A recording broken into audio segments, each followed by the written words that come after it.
আসসালামু আলাইকুম প্রিয় দর্শক, ছোট একটা আমার অনুভূতির কথা বলে আলোচনাটা শুরু করি। আপনারা প্রায় শুনবেন একটা শব্দ খুব উচ্চারিত হয়, গত অনেক বছর ধরে উচ্চারিত হচ্ছে।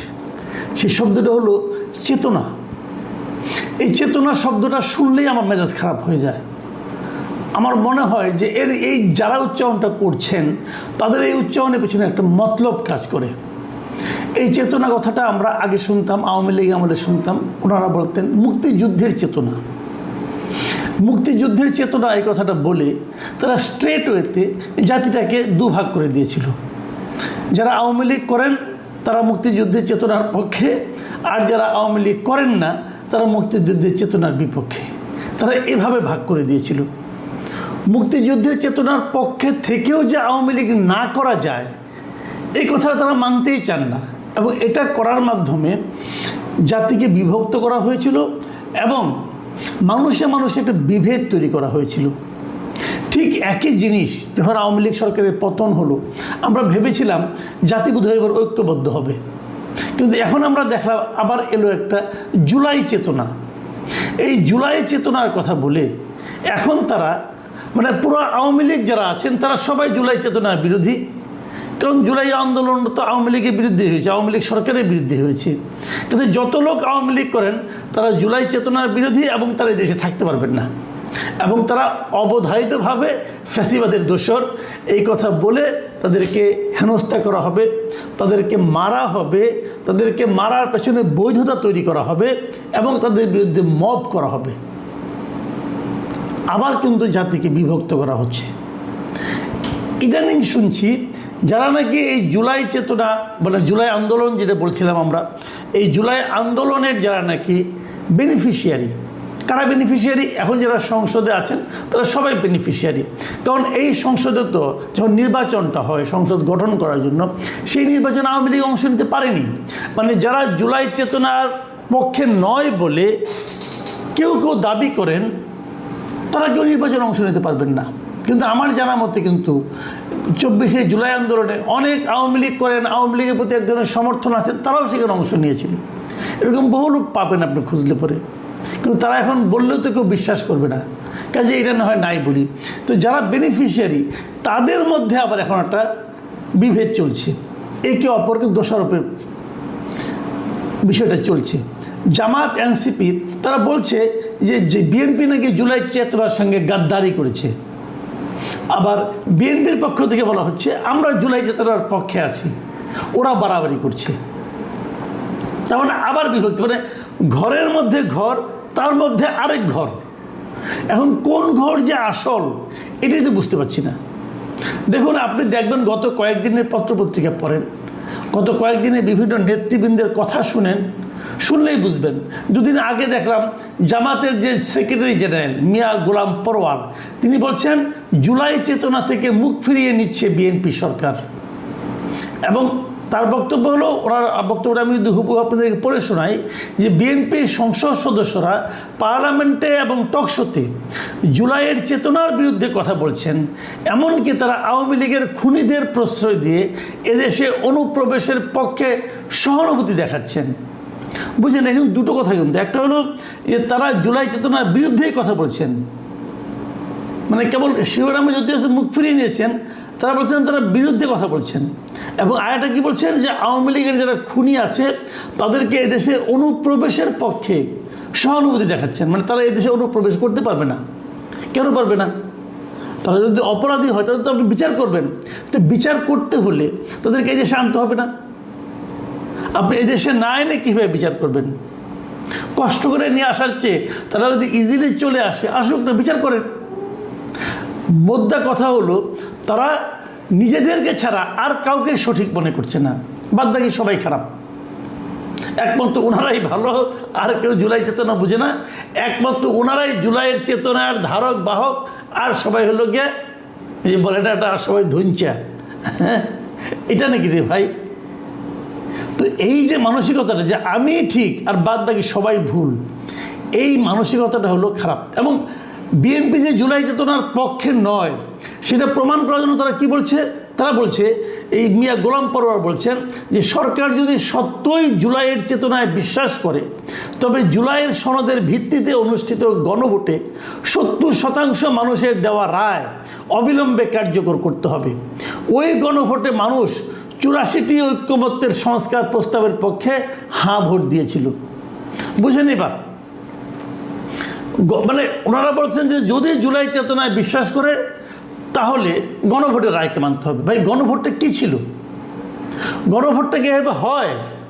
এবার সংসদে গণভোট ঢোকানোর কথা বলা হচ্ছে। কয়েকদিন আগে আদালতে রায় হয়েছিল।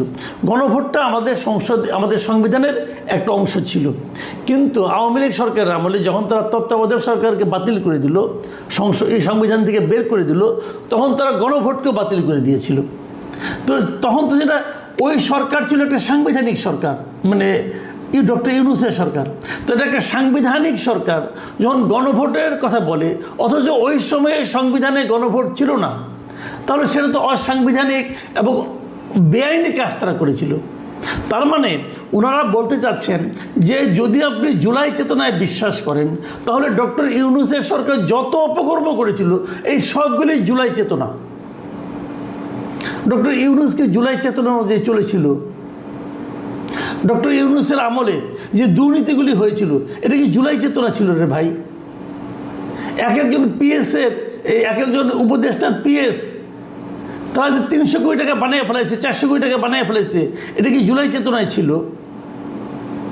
এক একটা উপদেষ্টা যে অপকর্মগুলি করেছে এটা জুলাই চেতনা কোথায় ছিল ভাই, বলেন তো আমাকে।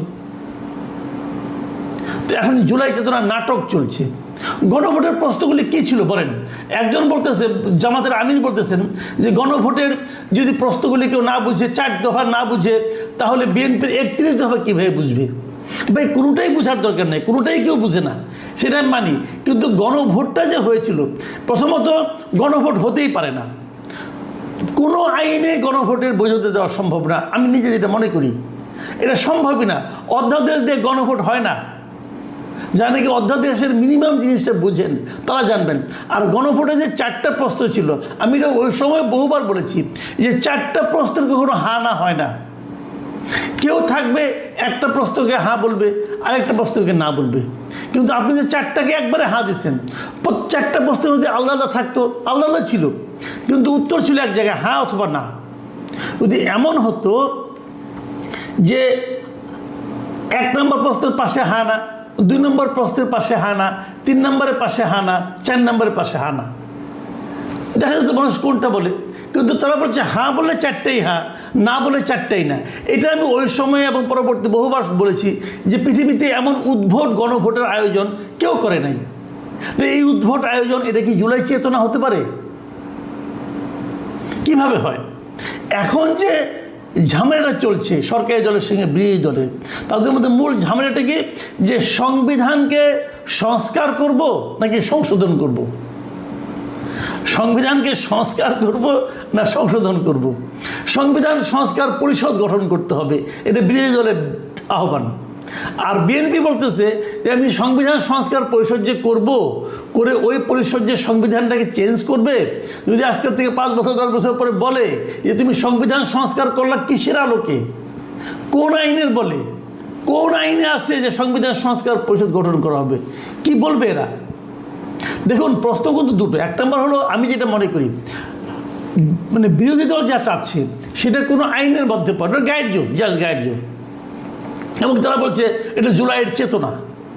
জুলাইয়ের চেতনা কোথায় ছিল? এটা হবে কে বলেছে? ওই আলী রিয়াজরে বললে হবে? আলী রিয়াজ জুলাইয়ের কে? আলী রিয়াজ কি জুলাই মাসে বাংলাদেশে ছিল? অগাস্ট মাসে ছিল? অগাস্ট মাসের মানে সরকার পতন এক পর্যন্ত ছিল? সে ছিল আমেরিকায়।